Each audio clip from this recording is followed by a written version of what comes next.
It's time for our visit with Ruth Epstein. Ruth, of course, covers our area for the Republican-American. You can find more information and stories there at rap-am.com.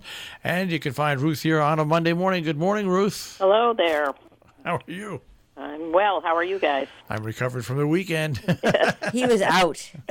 Marshall was out and about. Marshall was rippers. I just this morning doing the upcoming schedule going, oh, we can't do that. He's out. He's out.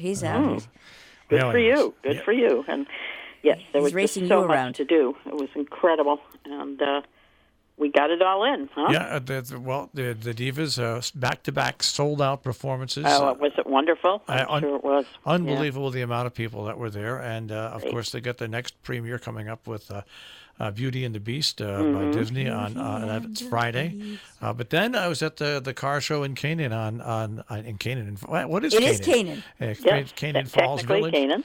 Yep, I was Sunday.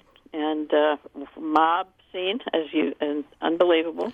They had about 600 registered cars and about 100 or so non-registered cars there this year. And just amazing. As far as the eye could see, every kind of car. I spoke to Denny, and I said, Denny, what's the turnout this year? He says, well, we advertised it in less places looking for cars this year because we couldn't handle any more than the 800 and some cars. Yeah, last year. Yeah, last year they really, and they did more parking this year. They used some fields. They just very well organized, and the folks were out directing traffic and giving rides, and it's just very well organized. And now, if you go back to Falls Village today, you'd never know it. No. So my question, this was the 10th annual? This was the 10th, yeah. And the first one was for the 50th anniversary of Jacob's Garage? Yeah, and they had about 150, 200 cars. So that makes this the 60th anniversary of Jacob's Garage. I think they skipped, I'm not sure. No, they've had one every year since. Have they? Okay, then I guess I can remember after the first one, Judy said, no, this is just too much work to do. Yeah. Right, I remember that. The point is, congratulations. They're amazing. Yeah. And a contingent of volunteers that is just unbelievable. Yep. People in Falls Village. A little secret. Yep. People in Falls Village. So, so there was that. And then last night there was the party for Karen Davenport and Mark Burdick up at Jack Gear's. It was another unbelievable scene. There again, probably 600 people for a tribute to those two who are retiring from the VOAG department. And as I looked around the space, I said to Julie and Paul Lang, it's amazing the worldwide community that they touched, because there are people there from all walks of life. Oh, yeah. Certainly not just the VOAG people. And it was just a lovely tribute to them.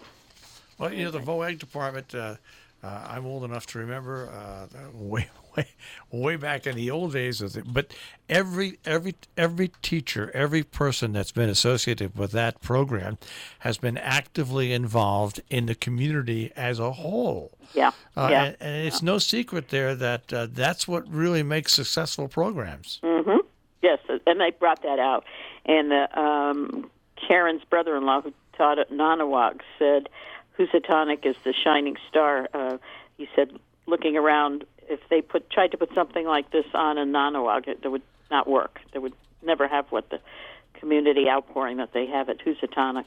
It's an amazing program, just an amazing program. And as we have said before, Marshall, it has saved so many kids and kept them in school. Yeah, unbelievable. And it doesn't matter who's involved in that program. They're just actively involved in the community at large. So. And I met one of the new teachers, a lovely young woman who's very excited to get started, and I think she'll be a great asset to the program. I'm old enough to go back to Clark Wood, okay? Clark Wood, I know. His name came up last night. So, yep. My God. And the old building out back. Yeah. Yep. So, other news this week. Mike Croft, the principal at Cornwall, is leaving. He will be going to Chippewa, back to where he taught. He's going to be the assistant principal. They're going to put in an interim. Pat Carvalho from Washington, Connecticut, will be there 4 days a week, and Jenny Law, former Falls Village principal, will do a fifth day. While they do a search, they're going to take a year to do it slowly. We have your meeting this week, the Lime Rock meeting that you moderated very well. What did you think of it? Were you I- pleased? I was at the end of the meeting. What I said to both parties was, when we started this meeting, I thought the gap between you was the Grand Canyon, and I really see that the gap between you is only a river, and that you both on both sides. If you've got the bridge started, if you just agree to get over one simple thing, I firmly believe that if they put Stevie Burns and Skip Barber in a room for 3 hours, and they had the ultimate authority to make a decision, it would all be worked out. But that's not the case. So Yeah, well, maybe eventually. Yep. It is. And as we always say, who's making all the money in this stuff? It's the lawyers. Yeah.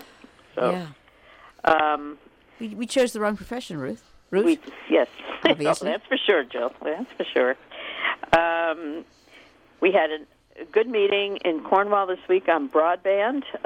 Lots of conversation, lots of opinions. There again, there are two sides to that. People who are desperately seeking more coverage and more internet service, and those who really have concerns about the health hazards of some of those things. But it was quite informative. I understand ABC had a meeting and decided to extend the superintendent's contract. yeah, by a vote of 4-2 with Falls Village, Canaan, and Canaan, Falls Village, and Kent not agreeing to that. So she will be here for another till 2022 at We'll this see. point. We'll see. I know. I'm not a big believer that people get contracts extended really actually stay to the extension Well, of them. we have some experience in that. Pat Chamberlain was different. She had been here for 20 years, or 18 years before then. So I mean, we'll see what happens. We'll see what happens with So that. it was a 3-year extension? 2 year. 2 year. 2 year. Okay. I attended the rally for Lights of Liberty Friday night in Salisbury, a great turnout. This is for protesting human detention at the borders. And as usual, the Salisbury and surrounding town citizens came out to protest, and Maria Horn gave a good speech, as did John Carter. Did they have a speaker and a microphone there? They had a bullhorn. A bullhorn, yeah, because we were going to give them the speaker and the microphone, but there was no place to plug into it. So I said the old bullhorn will work. The old bullhorn did work, yes, and quite a turnout. And then this week coming up, we have caucuses. This is the season, and every town will be holding, every party, Democrat and Republicans, will be holding caucuses. We know that most of our first selectmen, except for Bruce Adams, are all running again. Canaan, Charlie is running, and Cornwall Gordon is running. Leo is running again, and Falls Village, and Brent in Sharon, and Curtis in Salisbury. The only one I know who's not running is Selectman Richard Bramley in Cornwall. Don't know about all the others, but we will find out. So stay tuned. I think there'll be some changes on some boards, and we'll see. North Canaan had a Board of Selectmen's meeting, and their representative from the Community Health and Wellness in Torrington was there. They are looking for a place to put in Canaan at one of their facilities. So I think it's going to happen. If they don't find a place that's already built, they're going to build one. So lots of news coming up. I don't have too much except, as I said, caucuses this week. Caucuses and Railroad Days kicks off Wednesday. Railroad Days, absolutely. Lots of activities, too numerous to mention, but I'm sure you will be promoting that during the week. Absolutely, and they can find information on Facebook and also at CanaanRailroadDays.com. Very good. Wonderful. All right, Ruth. All right. Onward and upward, guys. We will speak to you later on. Yes, we will. Take care. Take care. Bye-bye. Bye-bye. Ruth Epstein from the Republican-American with the Republican-American Report here on Robin Hood Radio.